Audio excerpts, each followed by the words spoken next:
अस्सलाम वालेकुम welcome back to the video. कैसे आप लोग मेरे अच्छे होंगे व्यूअर्स। खतरे की घंटियां बजना शुरू हो गई हैं और लोगों को हालात भी इस तरह के नज़र आ रहे हैं कि बहुत बड़ा क्राइसिस यहाँ पर आने को है और हर बंदा जो है वो उसकी लपेट में आएगा।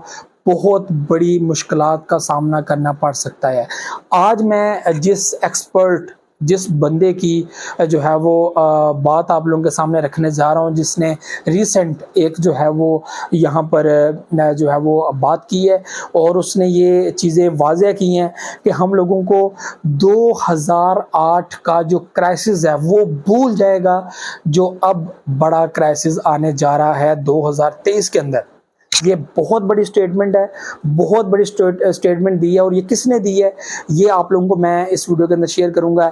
रिच डैड पुअर डैड के जो है वो आथर, शायद कुछ लोगों को पता हो रिच डैड पुअर डैड वो उनके आथर कौन है। ठीक है, रॉबर्ट कायसोकी, ठीक है उनका नाम है। ठीक है, थोड़ा सा जो है मुश्किल नाम है तो रॉबर्ट जो है वो मैं नाम बुलाऊंगा। तो रॉबर्ट ने यहाँ पर मेरे भाइयों एक बहुत ही तगड़ी स्टेटमेंट दी है और उसने ये चीज़ बोली है कि 2008 का फाइनेंशियल क्राइसिस आप लोग भूल जाएंगे, वो बड़ा ख़तरनाक क्राइसिस था। ठीक है, और उससे निकलने में बहुत मुश्किल आई लेकिन निकल गए। हर जो क्राइसिस होता है मुश्किल होती है, ज़ाहिर सी बात जब वो पड़ती है उसका हल निकलता है, उसके ऊपर बैठ के बात की जाती है, फिर उससे निकलने की तजवीज़ बनाई जाती है और लोग निकल जाते हैं। लेकिन ये चीज़ कही जा रही है कि हालात अच्छे होंगे, लेकिन उससे पहले जो क्राइसिस हम लोगों को देखने को मिलेगा वो 2008 से भी बड़ा क्राइसिस हो सकता है।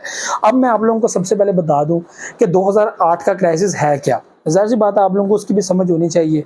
तो 2008 में क्या हुआ था कि सबसे पहले तो हाउसिंग सोसाइटीज़ जो थी वो कोलैप्स कर गई थी। हाई लेवल पे अमेरिका के अंदर हाउसिंग सोसाइटीज़ जो है वो कोलैप्स कर गई थी। दूसरे नंबर पर जो फाइनेंशियल इंस्टीट्यूट हैं, जो फाइनेंस को कंट्रोल करते हैं, जो फाइनेंस पे काम करते हैं, जिनका काम ही जो है वो डॉलर्स के अंदर होता था, जो है वो लाखों अरबों में होता था, फाइनेंशियल इंस्टीट्यूट्स का कोलैप्स यहाँ पे देखने को मिल गया। बड़ा क्राइसिस यहाँ पे देखने को मिला जिससे जो है वो एक बड़ी तगड़ी इन्फ्लेशन, ठीक है, पैसा जो है वो वापस नहीं आ रहा। लोग जमा करवा रहे हैं बैंक्स के अंदर पैसे, लेकिन वापस जो वो पैसा लेने की बात करते थे तो उनको पैसा नहीं मिलता था, बल्कि अवेटिंग उनको जो है वो करना पड़ती थी कि भाई इतने पैसे चाहिए तो आपको वेट करना पड़ेगा। तो इस तरह का क्राइसिस जो है वो देखने को मिला था। उसके अलावा कोई ऐसा प्लान नहीं है, कोई ऐसी चीज़ें नहीं है और चीज़ें धड़ाधड़ जो है वो गिर रही हैं, स्टॉक गिर रही है, ट्रेड गिर रही है, हर जगह से जो है वो क्रशिंग जो है वो सिचुएशन बनी हुई है। तो ये सिचुएशन काफ़ी ख़तरनाक थी और लोगों के ऊपर एक बम बन के गिरी है। ठीक है, और अचानक से जो US डॉलर के अंदर जो है वो एक बड़ा जो है वो एक फासला आ गया कि लोगों को महंगाई का सामना करना पड़ गया। ठीक है, जो ऑयल का रेट था वो बड़ा हाई हो गया, बहुत महंगे दामों में ऑयल जो है वो मिलना स्टार्ट हो गया, बहुत महंगा ऑयल हो गया था, लोगों की अप्रोच से बाहर हो गया था। ठीक है, गोल्ड की प्राइसेस काफ़ी हाई हो गई थी। इस तरह का क्राइसिस जो है वो देखने को हम लोगों को मिल रहा था। ठीक है, हर कंपनी के अंदर जो है वो डिफॉल्टिंग पोजीशन बनी हुई थी। तो इस बात ये कहा जा रहा है कि हर मार्केट जो है वो काफ़ी मुश्किल में जा सकती है। आपको पता है अमेरिका के अंदर दूसरी बार जो है वो अभी क्राइसिस आ चुका है, मार्केट स्टॉक उनकी गिरी, बड़ी तगड़ी गिरी। अभी डिफॉल्टिंग पोजीशन पे बने हुए हैं, वो क्या करेंगे, किस तरह करेंगे, ये बहुत मुश्किल है। उस वक्त जो है वो 2008 में क्या हुआ था कि ये चीज़ें जब क्लियर हो गई, जब ये सारा कुछ हो गया, उसके बाद क्या हुआ कि एक उन्होंने फिनोमेना बनाया। एक्सपर्ट्स बैठे, उन्होंने कहा कि हमारे पास तो कोई ऐसी चीज़ ही नहीं है कि हम लोग इससे निकल सकें। उन्होंने फिर बाकायदा बैठ के उसके ऊपर काम स्टार्ट किया, रिसर्च की। उन्होंने बैठ के एक जो है वो पॉइंट बाय पॉइंट जो है वो चीज़ें क्लियर की। उसके अंदर जो है वो एक डिपार्टमेंट बनाया गया for long term control inflation या इस तरह की चीज़ें, जो फाइनेंशियल क्राइसिस है उसके ऊपर जो है वो एक बेंच बनाया गया कि जिसका काम ये होगा कि इसको कैसे कंट्रोल किया जा सकता है और नेक्स्ट कोई इस तरह की सिचुएशन बनती है तो उससे कैसे निकला जाए। इसके ऊपर जो है वो उन्होंने एक बैठक बनाई कि भाई ये इसका काम होगा, ये चीज़ें कंट्रोल करना। उसके बाद उन्होंने एक ऐसी तजवीज़ बनाई जिसमें कहा कि ये जो सिचुएशन है इससे कैसे निकलना है अभी, और नेक्स्ट अगर इस तरह की बनती है तो उससे कैसे बचा जाए। ये सारी चीज़ें जो है वो उस टाइम में जो है वो क्लियर की गई। तो व्यूअर्स, जो rich dad and poor dad के जो ऑथर हैं रॉबर्ट, उन्होंने जो है वो यहाँ पर ये चीज़ कही है। उनको काफ़ी ख़तरा नज़र आ रहा है ऑल द वर्ल्ड। और रशिया का जो एक टाइम स्टार्ट हुआ था, ठीक है, उसके बाद से हालात ज़्यादा ख़राब हो गए हैं। पहले तो कोविड में हुए थे, लोग गुर्बत में चले गए, अभी दोबारा एक जो है वो एक सिचुएशन इस तरह की बनी है, इन्फ्लेशन की, इकॉनमी की, ठीक है। यहाँ पे जंग लगी हुई है, 2 स्टेट्स हैं, ठीक है, चाइना और रशिया, और दूसरी तरफ अमेरिका।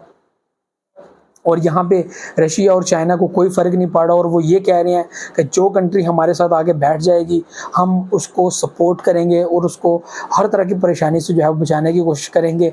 और यहाँ पे जो दूसरी तरफ अमेरिका है, वो इस वक्त खुद को कंट्रोल करने की कोशिश कर रहा है।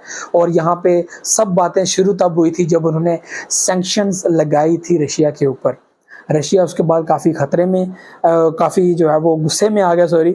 और गुस्से में आने के बाद उसने 100 कितने कंट्रीज़ के ऊपर जो है वो उसने जो है वो अपना गुस्से का इजहार किया कि अब ये हमारे हाथ से नहीं बचेंगे।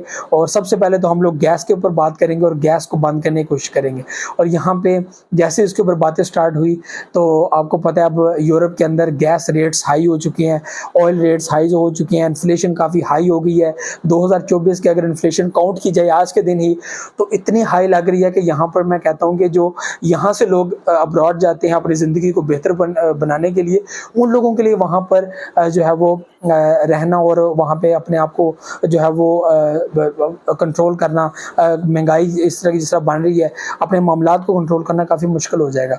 तो ये व्यूअर्स जो सिचुएशन बनी हुई है काफ़ी ख़तरनाक है, और हमें भी इससे गुजरना पड़ेगा। ज़ाहिर सी बात है, जिस तरह के भी हालात हैं गुजरना तो पड़ेगा।